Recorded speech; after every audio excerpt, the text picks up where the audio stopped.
Good evening. My name is Amy Hoag. I'm the Director of Communications at the Goodman Center. I'm happy to see some of you logging in and saying hello. Tonight we're going to be talking about youth voice and social justice with our CEO Letesha, as well as Alejandra, Assistant Director of Youth Programs, Arthur, Middle School Manager and longtime GCC staffer, and then Deejai, one of our TEENworks participants. This event will be broadcast on Facebook, as some of you have seen already. For those following along there is a 20-second delay, so bear with us if you have questions. We'll get to them, we promise. With that, we would love to hear questions as the conversation goes on, so feel free to add them to the chat or the comments here on Zoom or Facebook, and we'll make sure those get answered. And then with that, I will hand everything off to Letesha.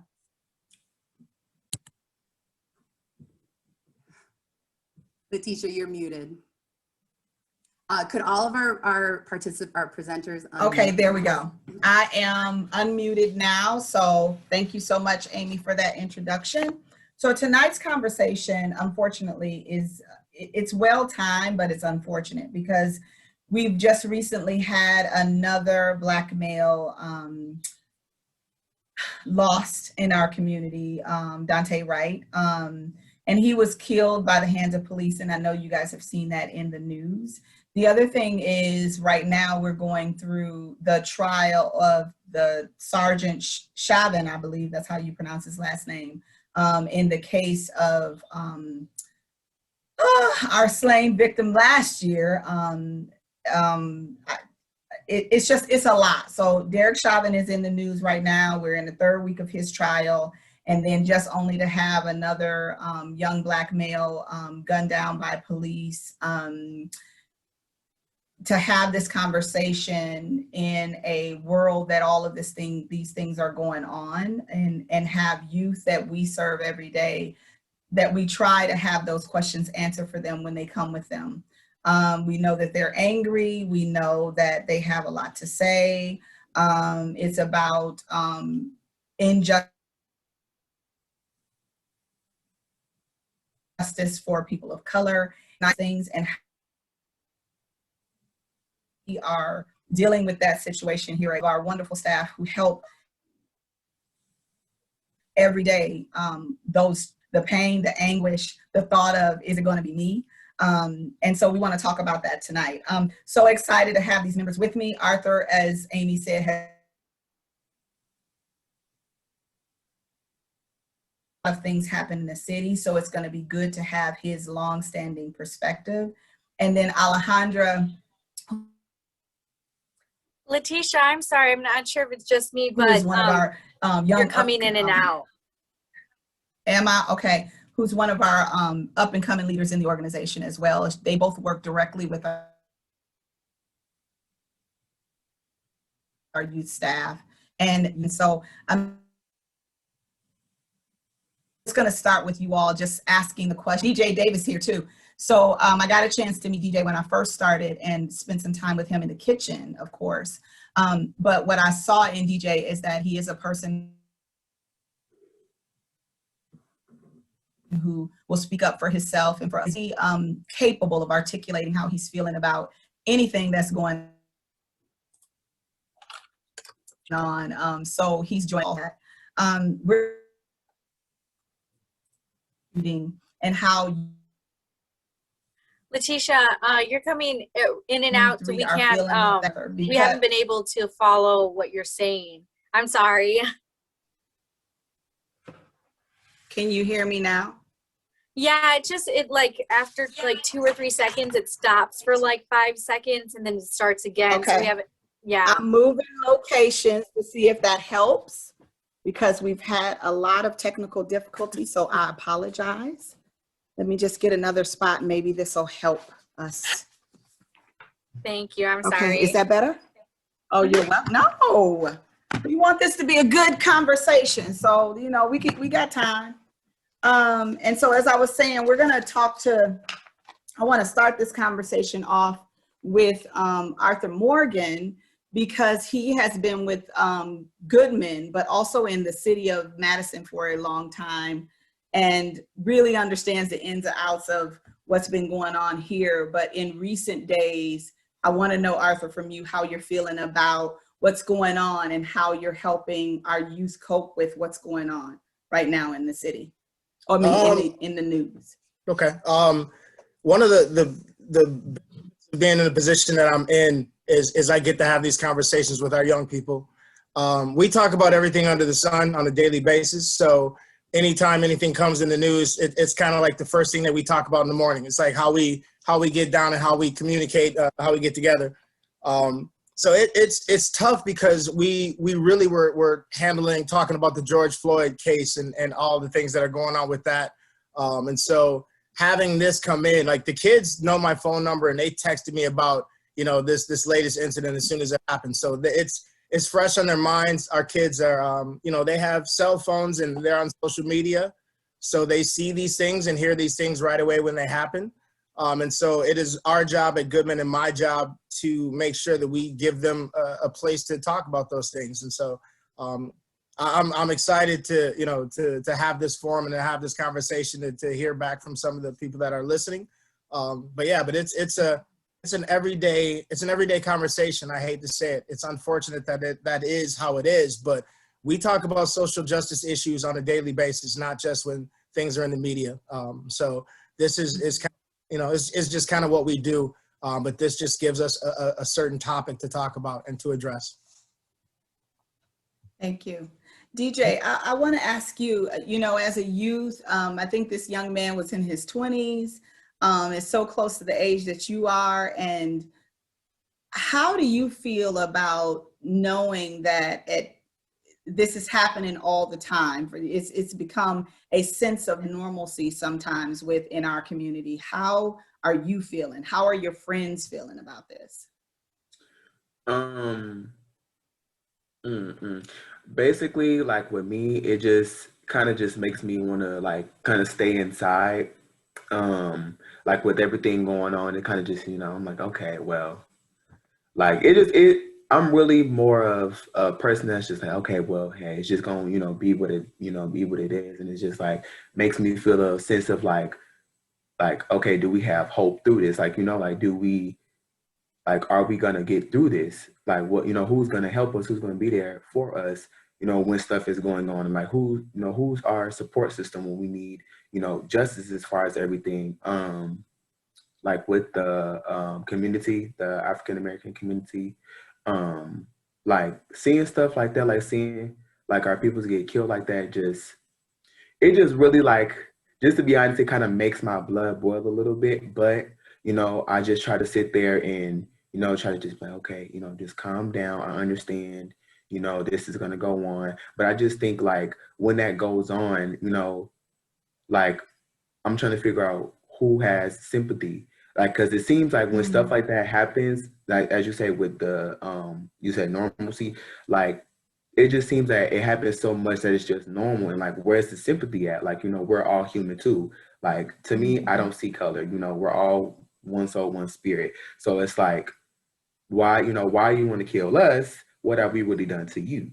Or, the general public for us to have, to be killed like that. But I keep my cool. I just keep my calm, I make sure I stay prayerful about it because, I'm like, I know someday change is coming. I know not, we can't see it right now, but that's how it is, can't see it, but we know it's working for our good. So. I appreciate that. Alejandra, you want to chime in and tell me how you're feeling? Because I know that you work with all of these staff and that work with these youth, and you also work with them directly. So you know them on a personal level, all of them.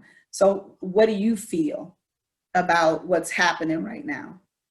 Yeah, it's a feeling of a little bit in my own, like a little hopeless sometimes, but being very, very honest. But I do feel like my role on the LOFT team is to support our staff and to make the space to talk about it in team meetings and not just like be like, okay, let's keep it moving. There's no way that we can pour ourselves into the work that we do without acknowledging how we feel as people, and there needs to be space for that. And we always say that, you know, we want to value people and not positions, not just productivity. And so making the time in your meetings to acknowledge it, to give people the space to talk. And even like, you know, we've done that. And this time when people were like, you know, I'm tired. I don't even got anything to say, because it becomes a numbness, which is so sad, because our feelings and our hope, like DJ was saying, that is like what we have as people, and it's what builds our communities and keeps us going to work toward a better future. So keeping that sense of community and support, to be honest, is what we need, because then we wouldn't be able to do what we do every day here at the center if we didn't have that hope and trust and support in our teams. So I'm really trying to keep that space open, keep my door open, and talk to people, and really, you know, and in my own community, you know, challenge anti-Blackness and any type of reason as to why things happen this way, because it is, you know, a symptom of a white supremacy society, you know, and we need to acknowledge that and work to undo it. And yeah, and I feel like that's my part in my community. Yeah. And one of the questions that just came through is what can the community do to help? Let me get the question right. What would you like to see as support from the community? And I'll go back to what DJ said about who's going to help us, is what you said. That's powerful, because as a youth, you shouldn't have to worry about that. That shouldn't be your worry. Your worry should be going to school, getting good grades, making something of your life, not worrying about, oh my goodness, it could be me next, or is it going to be my cousin or my friend that it happens to, and then who's going to support and help them, who's going to care about us. And so what would you like to see as way of support? How can the community support? Let's see. Sorry, that was a good question. That's all I was like, that was a really good question. As far as the community, just like when I say like be there, it's just like, because sometimes I don't know if it happens, but it's happened a couple of times where I've saw like people will think like we're kind of different, like, oh, I don't want to speak to them because I don't know if they're going to be like loud or rowdy or blah, blah, blah, blah. You know, simple stuff. I've experienced it with myself. I'm just saying is just like we're normal. That's I'm like, we're normal people. Support as far as like, just be there. That's all I can say. Cause it's just be there. Cause like, when I say be there, like, you know, like making sure like, hey, if you see something, you know, you speak up, not in like a violent way, you know, peacefully, but if you see something, don't turn your head, you know, don't, I'm gonna look away. No, like say something, because it's real stuff that's underlined that goes on and people don't speak about. With me, I choose not to speak about it. That's why I say like with everything that's going on in the outside world, I don't even watch the news no more, because I'm just like, okay, when I go on there, I know it's gonna be something that I'm already not gonna see. So I stick to, like I said, being prayerful through it all, because I've had experiences with my family and all that going on. So I just try to stay prayerful. Like I said, I make sure I stay in church. That's what I do. I make sure I stay in church and be prayerful about it, because like I said, I know change is gonna come. I just have to, you know, keep on it. And like with as far as violence too, because I know there was definitely a lot of violence that goes on. As far as violence, I feel like sometimes, like as with our community, we're violent because like we want to see change. And the fact that change is not happening, you know, that tends to make people, oh, like, okay, you know, we try to be peaceful with y'all now, but y'all did this and this and that, you know. So now it's like, okay, now we're going to war. So it's like, like I said, I choose to just be peaceful with it. And as far as supporting the community, just, you know, if you see something, you know, speak up, you know, like stand up for somebody. If you see something, you don't just sit there and turn your head, because that's what happens a lot of times. People always turn their head and then it's just swept under the rug. So I'm just like, don't sweep it under the rug, you know, discuss it, you know, figure out a way to help, figure out a way to, like, you know, better the situation, better the problem, because that's, you know, that's what happens anyway. A lot of stuff gets swept under the rug, and then once it does, we just like, okay, well, hey, it's gonna get swept under the rug anyway, I might as well move on. So just being there So one of the follow-up questions, DJ, for you is how do you help the community, or how do we as Goodman help the community to build sympathy? You as a person, and then maybe us as Goodman, because that it's one thing for, like you said, not to turn your head away, having those hard conversations for others. It's hard. It's hard for us sometimes to talk about what's going on. So you know that it's going to be also hard for them, and you're asking for them to have sympathy towards us as a race, us as people of color, us as the situations grow around us and kind of, or try to cave us in. So how do they have sympathy towards that? What are some ways that they can show us more sympathy as people of color? Sympathy. That's kind of like a trick, because I just trying to figure out what to say, because I don't know. Just take your time for a minute. I'm come back to you. Alejandra, could you follow up with that question and give me an answer? Yeah, and I think DJ, started by saying, like, it starts with the conversations you're a part of or that you hear. And, I think a lot of people, there's this larger community online, and there's great ways to disseminate information by posts, by, pictures, all these things. But, like, don't let it stop there.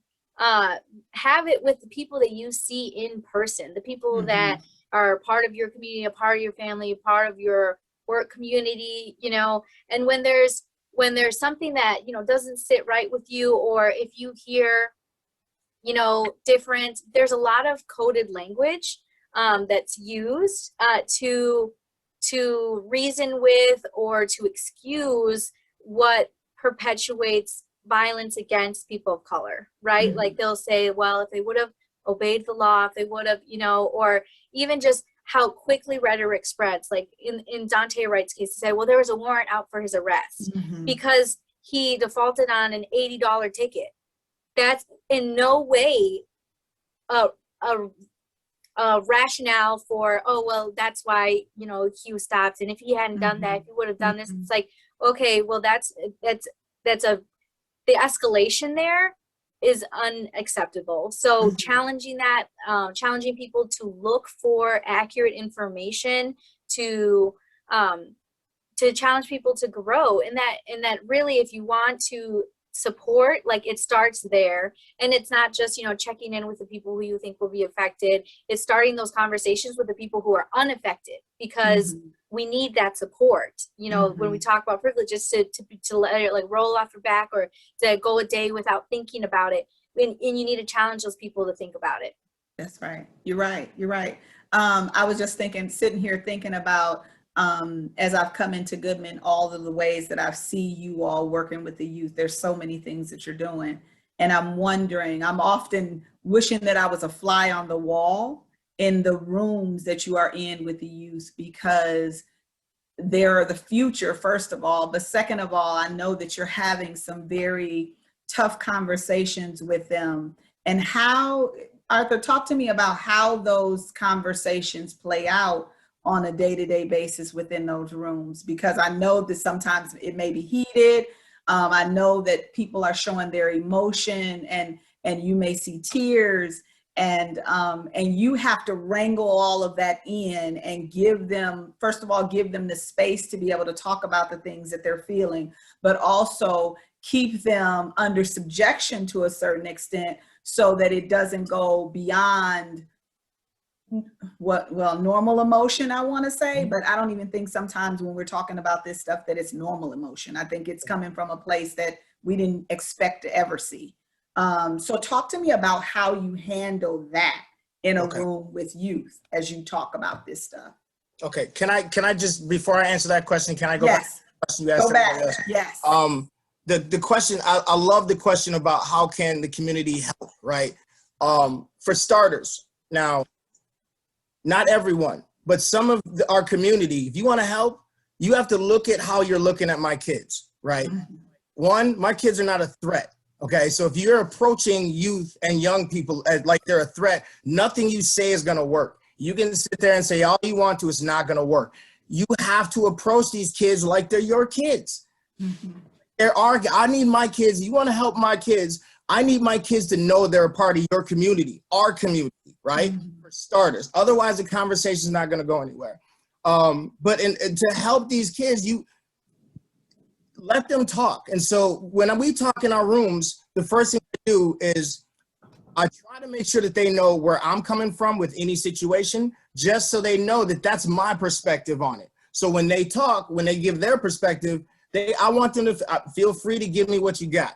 Now, there is some limits as far as like language and things like that, but at the same time, I want you to put those emotions out there. You get the emotions out there, then we can talk about those things. But I think with my kids and the way that we do things at the loft, when I say my kids, y'all, I'm talking about our kids collectively. Yeah. Yes, we know. I know.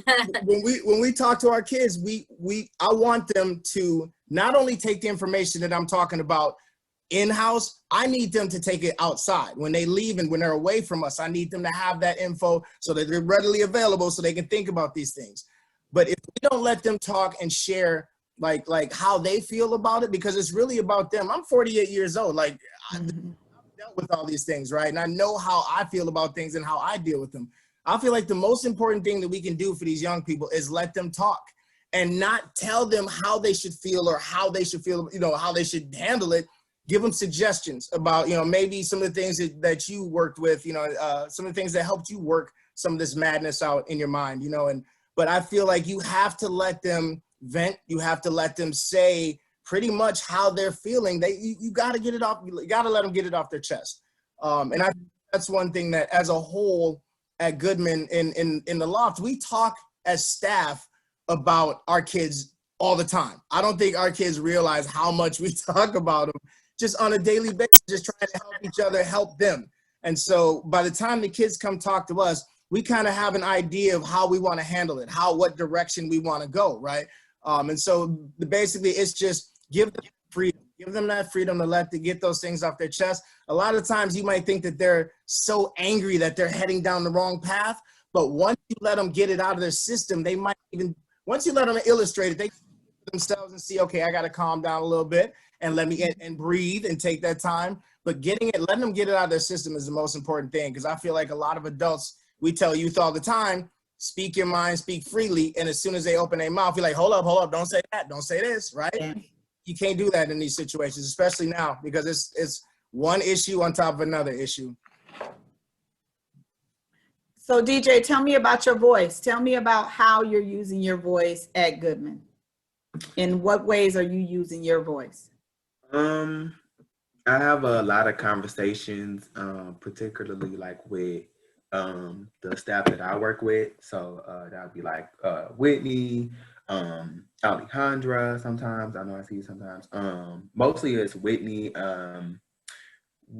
Allison, Vanessa. It's just a group of people that I work with, and then of course the people that's my age. I come to them sometimes about like problems, like if I'm feeling some type of way.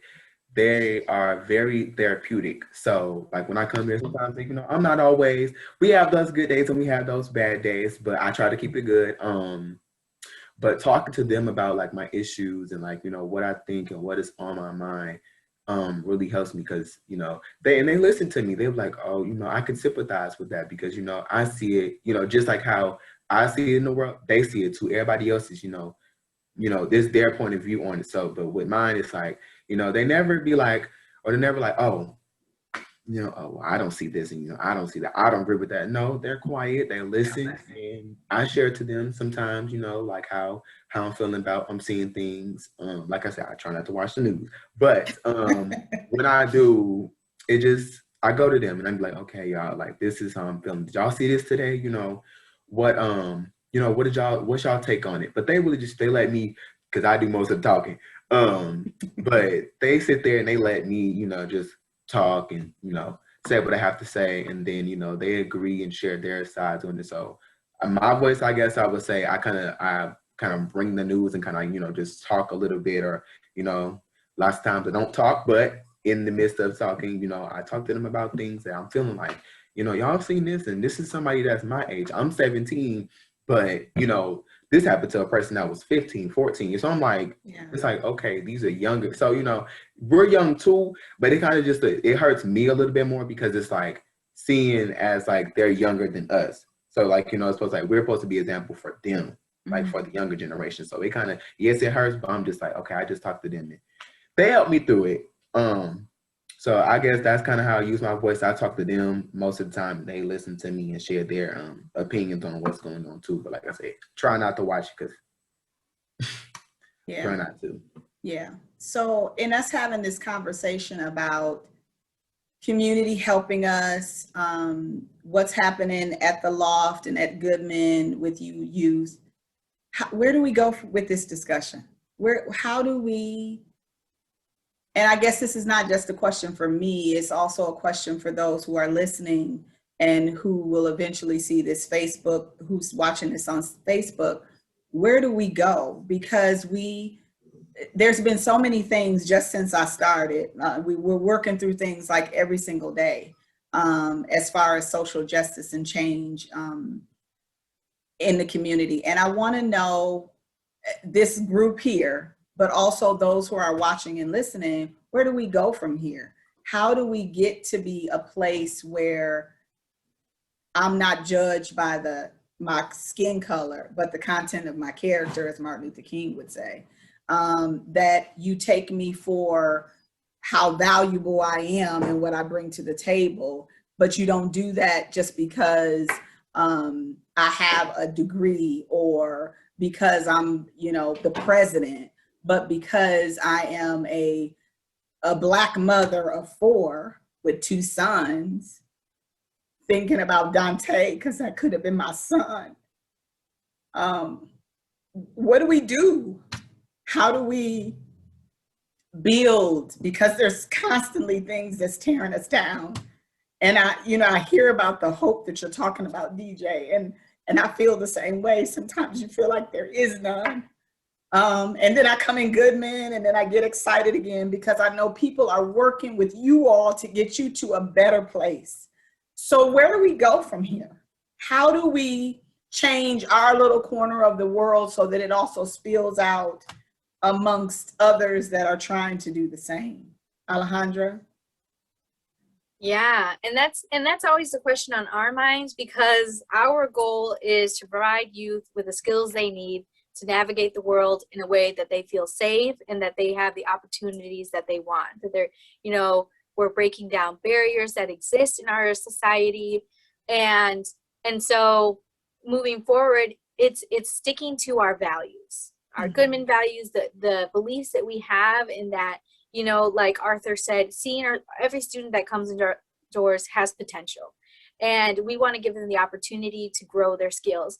And with what makes it so successful is the amount of support that we offer to work through these issues. So many issues are cyclical and have affected generations of families, and as a community center, we're so uniquely positioned to provide resources to an entire family. You know, and not just, you know, after school, like, we're going to help you get into college and then let's see what happens there, or, you know, and it's not the same for everyone. So it's again uplifting student voice. So we're listening to what opportunities they want, and then we're using the resources we have to make it happen, and believing in them every step of the way, and learning through all the experiences.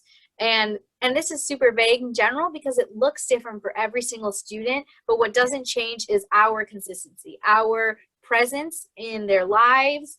And it's like let's say, for example, we want Deejai to be here at the center so he can talk tonight and share his voice. Well, that means we're going to pick Deejai up, and we're going to make sure that we buy Deejai dinner because we appreciate him, and we pay him for his time, because that's what's, our actions speak louder than our words, and it's saying that we value students. And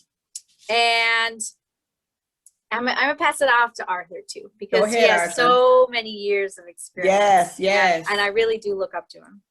Oh, wow. Okay. Is this recorded? No, Yes. So I'm going to touch on, just going back to the question, you know, what do we do from here? We ask that question all the time, but I'm going to go off of action speaks louder than words. So we need to have more forums like this where we get to come together and talk about some of these issues. But at the same time, we need to start taking this conversation to the people that aren't here, right? So like, hey, every day that you're amongst anybody, amongst your friends, amongst your peers, your colleagues, whatever, talk about these issues. And I'm gonna go even a step even further. I'm not even gonna go into the whole Capitol deal, right? What happened at the Capitol and all the uprising and all that. But the one thing I will say is the one thing that I saw, there was dentists, doctors, police officers, firemen, everybody under the sun was trying to bust into that Capitol, right? So everybody out there has a job. So at their workplaces, those people have friends at their workplaces. Those are the people you need to be talking to, right? Yeah.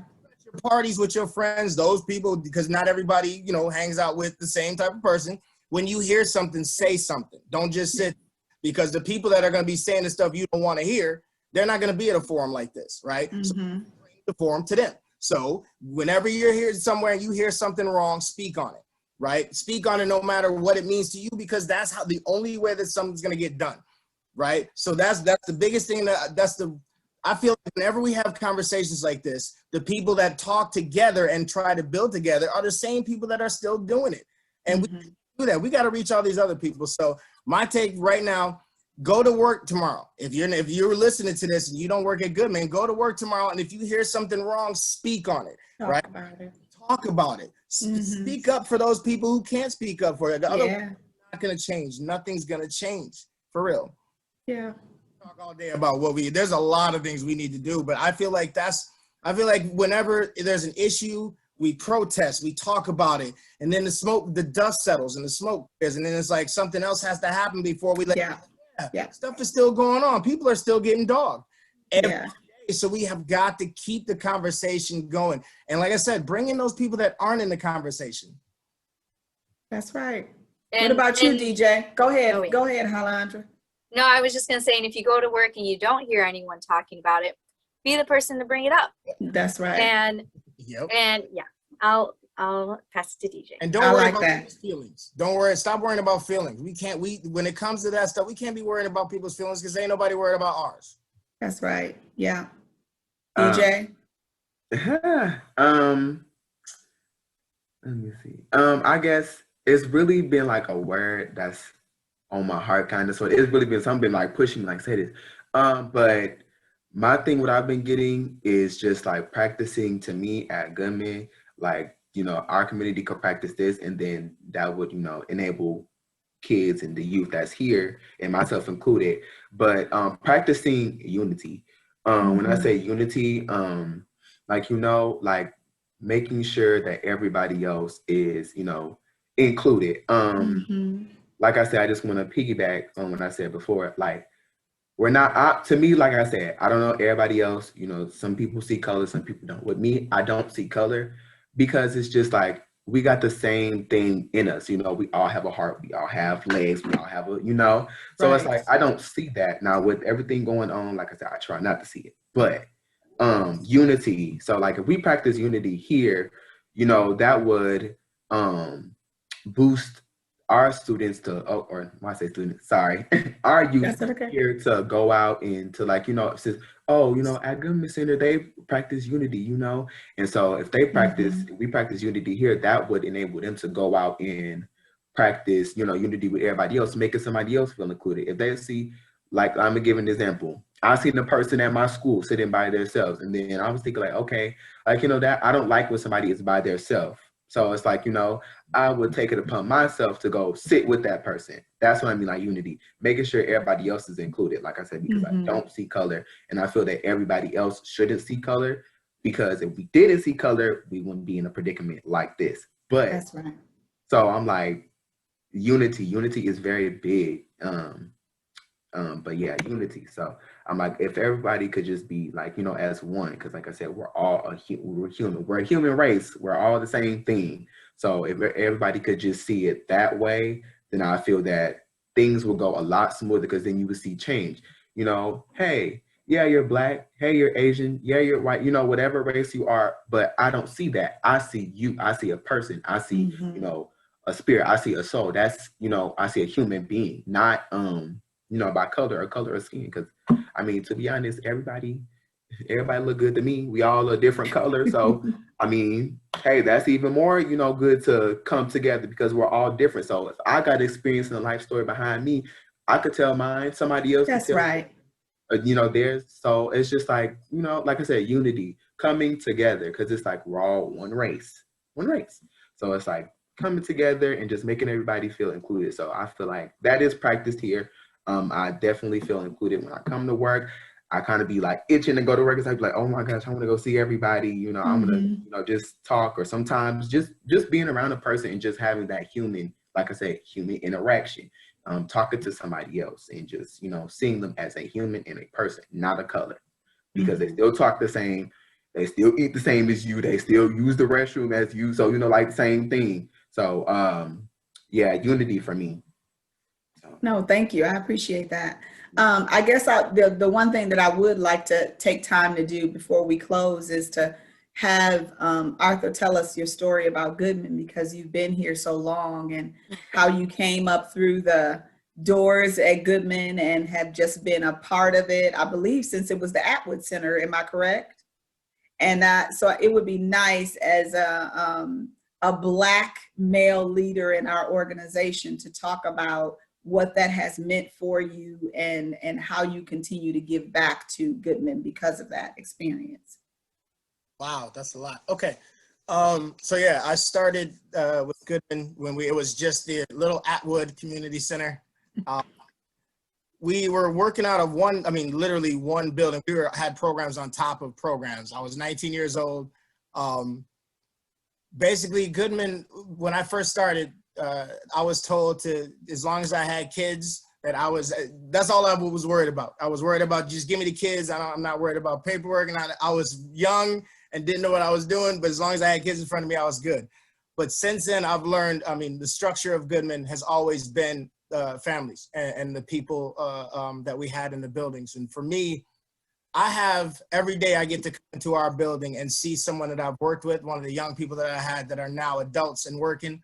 And so to have that full circle from 19 to 48 is just an amazing thing. Right now, I can think of 3 young people that I had their parents in programming. So when I think about, like, I can see like a lot of similarities, you know what I'm saying? Like the kids will say something to me, I'm like, wow, that's just how your mom would have said it. That's just how your mom would have said it. To be a part of that, when I talk about, you know, I get a big smile on my face when I talk about what I do. I love the people that I've been able to work with. I love the community, but I feel like people don't understand when I say, I feel like they don't understand how much these people have given to me. I'm a storyteller in my family. And so it's crazy because I remember like the smallest details of certain things. And when I tell a story, apparently it's pretty vivid, right? I have so many stories from the young people that have blessed me with letting me be a part of their lives. And I really mean that. To be a part of somebody's life, to have somebody let you into their life is something that's just, it's indescribable, right? Mm-hmm. To have that respect and the trust that so many families and so many, you know, parents have given me with their kids over the years, it's just been amazing, you know what I mean? And I'm kind of different than a lot of people that work with kids. I look at it like, during the day, I tell people I'm not at work. It's just, that's where I'm at. That's where I hang out during the day, right? Like I don't work. It's just kind of, I talk to my kids on the weekend. I talk to my kids. My phone is always available. If they need me, they can call me. And like I said, I'm a little different than other people. I have a wife and my daughter who have been a part of my program. You know, my daughter is a part of this program. My wife understands that that's who I am.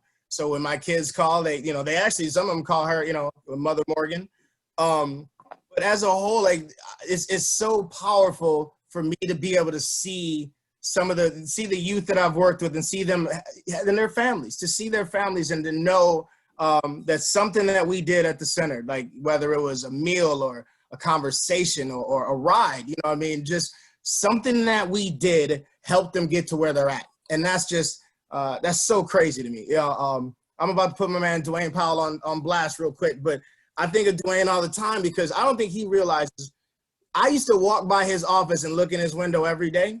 And I don't mean to sound creepy, but this is a young man that I had in 5th grade, and now he is you know, he's the director of finance at this, you know, humongous facility. And it's like to see that growth and to be a part of that and to be, you know, to a giant Kool-Aid smile on my face, you know what I mean? And I think that Dwayne and some of the other people that I've worked with, some of the other youth, y'all helped me grow. You know, you helped me grow as a man, and given me just a tremendous, I love the sense of responsibility that I have. I love the fact that they feel they can come to me. You know what I mean? Like, it's just, I don't think that they realize how much they've given, my families over the years have given to me. And so if any of my families are listening right now, thank you for, you have helped shape me into who I am. A lot of the way that I talk to youth really comes from my family. My older brothers, they always, whenever I would mess up, they would give me that smack in the back of the head, like, stop playing. That, I don't be smacking your kids, but that's the mentality with these kids. Like, you know, I'm their older brother. I use the word family a lot in the center, and I know some people don't agree with that, but I feel like our kids, they have so much on their shoulders, so much weight. When they walk through that door, I need them to know that they can dust that off, and that when they come in that door, that we got them. No matter what the issue is, we got them open arms. Okay, not with COVID, but you know what I'm saying. But like, we'll take care of you. You know what I mean? And that's to have young people that went through our program and then want to come back and work for us. That speaks volumes. That really does. It speaks volumes to what we were doing, and it just shows me that we were actually doing the right thing. How much? That's awesome. Yeah, no, that's awesome. I appreciate that. So we did have another question in the chat box. The question was, there are organizations that put youth of color out there for personal gain. So how do we ensure that our partnerships are aligned with the vision of Goodman? So our vision, my vision, yours, Alejandra, yours, Arthur. How do we make sure that we have partnerships that are aligned? Definitely, and that's something that that I partner with managers of the programs to vet people, and that's an interesting word to say, but to just, you know, have an honest conversation about what our goals are and does that align. And we've had a lot of great partners who have reflected on what like type of outreach they want to do, and like is there realistic expectations of this partnership. So so we have that initial conversation immediately in the loft and say, you know, we're here for our youth and to offer experiences and opportunities for them to learn and grow. You know, if you're and all of our programs are better because of our partnerships, right? Because they do align. And I think, you know, looking at the question is, it is, you know, being honest and with them and saying, you know, hey, this language that you use, it actually, you know, depicts our youth in this, and it's a deficit mindset, and we don't do that here. And it's saying, we're actually looking for this. If you're looking for, let's say if it's an opportunity where they expect the students to come ready, set, and, you know, they're not interested in developing students, but just want them to participate. Well, we want all of our opportunities to be learning opportunities. And so what we do now and different initiatives we've had, let's talk a little bit about the passion. Before COVID, we had the Youth for Change conference that was led by students. We paid students to organize it. We engaged them in every step of the process. And, you know, we'll pick that back up once we are able to, you know, bring people back into the building and in a safe way.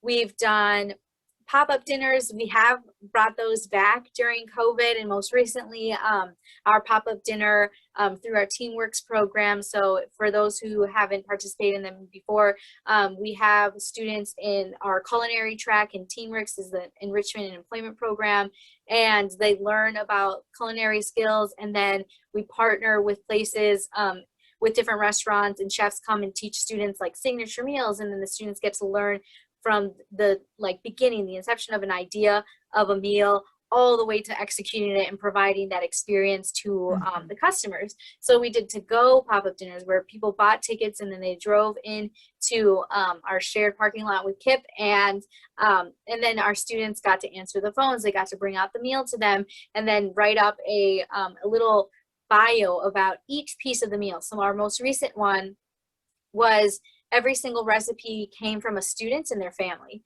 and they talked about why they liked the recipe and how they made it or where they learned it.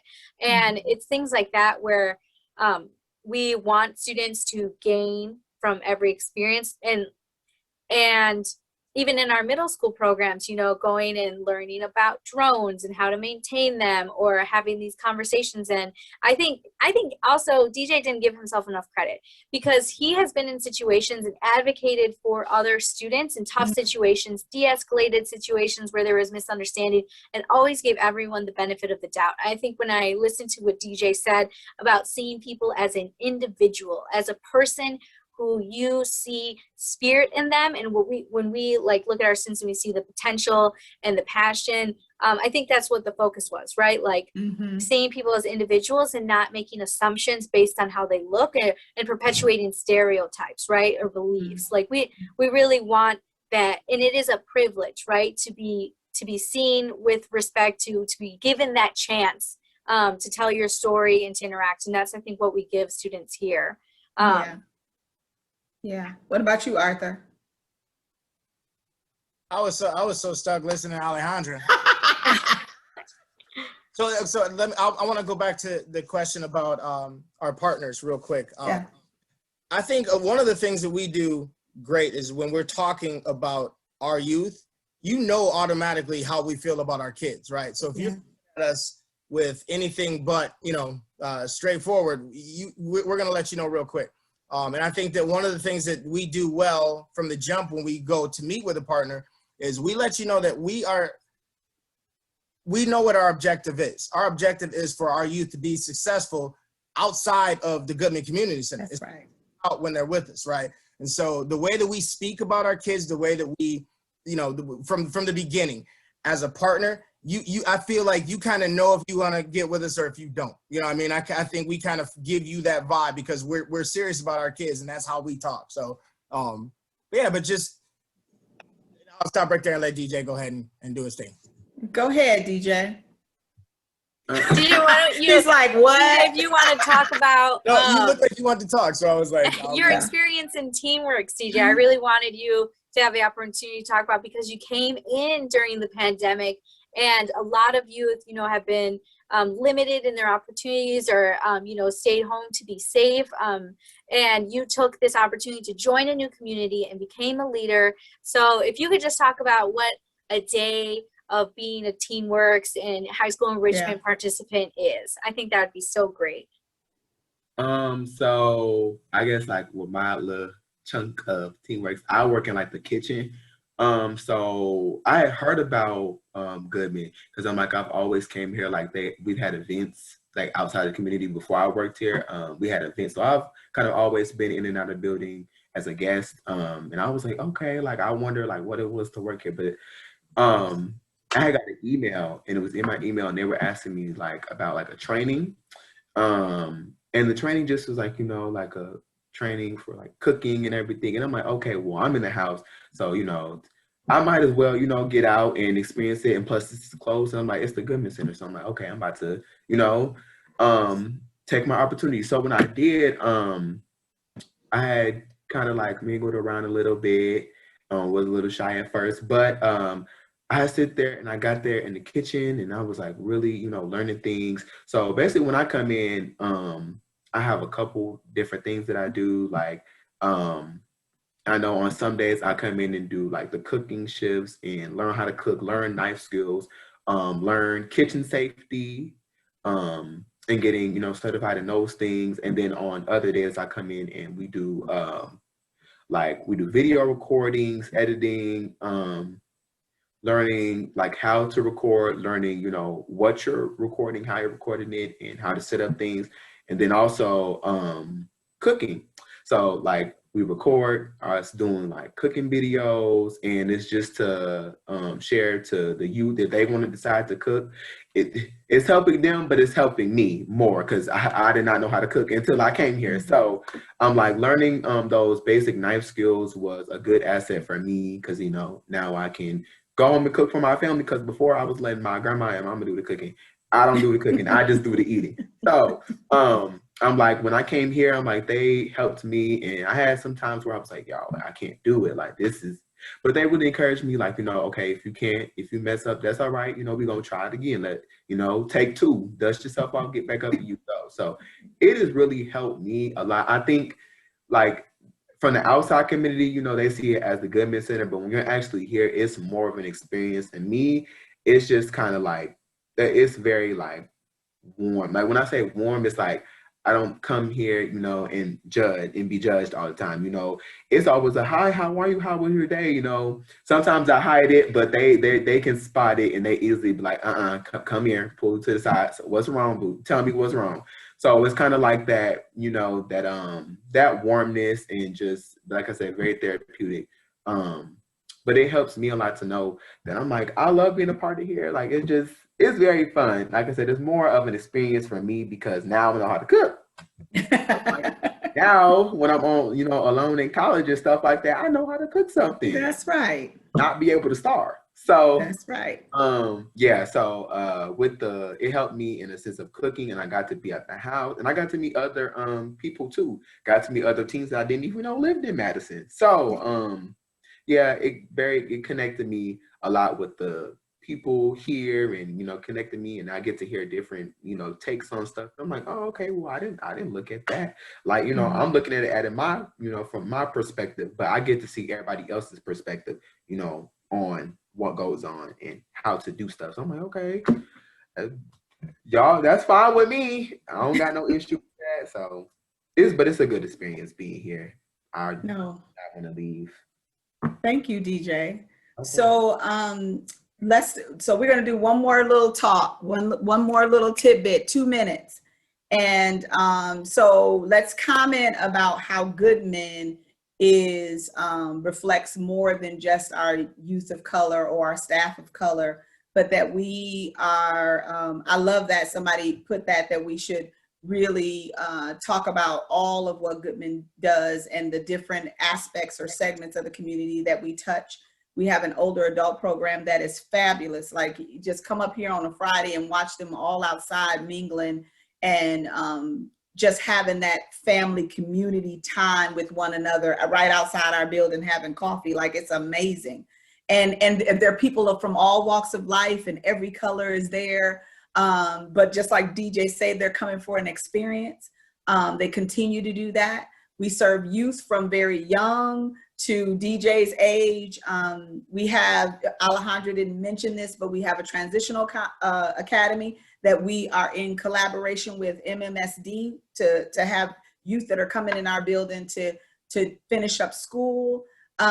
We have an amazing staff that are diverse and come from all walks of life too, at every level of learning and possibility. And so this conversation tonight was not just about our people of color and the things that are going on with people of color, but it's really about the way that Goodman looks at the things that are going on in the community and how we're going to address it with our youth and with our staff and with our organization, and stand up for what is right every chance that we get, come together and talk and have those hard conversations every chance that we get, so that we're able to make a change, because we can't change what's happening out there necessarily, and it always starts on the inside. So I think for the person who wrote that comment, thank you. I think that we have a long way to go, but we're going to keep on trudging at it. We're going to keep on working at it and grinding at it. And these two leaders that are on the phone do it every single day, and their staff do, and their co-workers do, and the youth do as well. And I'm proud to be a part of what's happening here. And there's more to come. There's more to come. Look out for us, because here we come. Okay. Social justice and all, here we come. Okay. So I want to just leave with you all, just letting you know that summer program is coming up. Alejandra, do you want to touch on that for a minute? Yes. And how families can get signed up? Yes. But first, I do want to say thank you to all of the LOFT staff. So I'm going to read names. Because we really appreciate Yes. it. So Carrie, Allison, Arthur, Ben, Katie, Francisco, Gayleen, Howard, Jade, Pahua, Shara, Sean, Tara, Vanessa, Whitney, Wilson. Thank you, thank you, thank you, thank you, and all of our CLC club members and leaders too. Thank you, thank you, thank you, thank you, and thank you to our child care staff as well and their leaders. They've had a lot of leaders lead our community for a long time. Yes.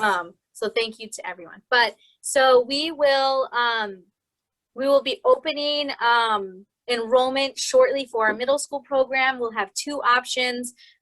One is 5 days a week, Monday through Friday, full day, 8:30 to 4:30, and then we'll have a second option, which is half day, 12 to 5, Monday through Thursday. And that second option on Fridays, in our full day option, Fridays will be our field trip day. So those in the second half day option will have the option to do full day field trips on Friday if they want to as well. All of our programming is free of cost. Our registration is online, but we also can have people come to the center and pick up paper packets and bring them back. We'll have an open house along with children's programming on Tuesday, May 11th. For the loft will be there from 3 to 6, so you can come to our gym and learn about our programs, fill out paperwork there, take a tour of the space and see what it looks like. This is the first time loft will be opened back up to the public since the pandemic, and we're really excited. And a large part, so let me pull up our flyers so I can say every theme. So every day has a different theme, and let me make this bigger. So our themes are health and wellness, social justice and identity exploration, community engagement, and STEAM. So we'll be doing activities around that. We'll be outdoors. And if you have any questions about our pandemic safety policy, you can also email me, Alejandra, at goodmancenter.org. And our high school programming will be a collaboration of our TEENworks enrichment and education and employment program and our high school enrichment program that focuses on college and career readiness. So that registration will open closer to the summer, and it will be an application process. We will have a limited amount of spots in both programs, but please reach out to Arthur or I about middle school, and shout out to our high school managers, Katie Tolfson and Whitney Dorville. You can reach out to them too if you have any questions. Yep, and if you need to know more information, you can go to goodmancenter.org/summer, and you can get all of the information that Alejandra put in that 1-2 minute segment, all in one place. Thank you guys for joining us tonight. Thank you, Deejai, for coming and bringing your perspective. We love you, and we thank you for all of that you're inputting and that you're getting from Goodman. That's the purpose of it. Thank you, Arthur, for giving us your wisdom tonight. I appreciate it. I knew when I first talked to you that it was going to be big things on the horizon for Goodman, because you guys are leading up the charge and making sure these youth get to the place that they need to be. So that's awesome. And thank you, Alejandra. I appreciate you too. You guys are always fighting for what's right. And that's what it's about, fighting for what's right, no matter what color you are, no matter what color you are, no matter what you bring to the table, for what's right. So thank you tonight. And our next community chat will be hosted in May, and just look out for more information. And thanks for joining us tonight. You guys have a good night. Deejai, you killed it. Straight Straight killed it. Yo, be proud of yourself. You are exactly what we talk about when we talk about leaders, brother. You yes. I was trying not to. I was so nervous. I'm over here like shaking. I'm like, you was killing me. You killed it. So proud of you, bro. Yeah. Good job. Yeah, thank you. You're welcome. Hopefully we'll be back in there cooking meatballs for real next time in the pressure cooker. Okay, because I'm like, I need another set. I wasn't satisfied. That's what's up. You guys have a good night. Thank you. All right, Yeah, you too.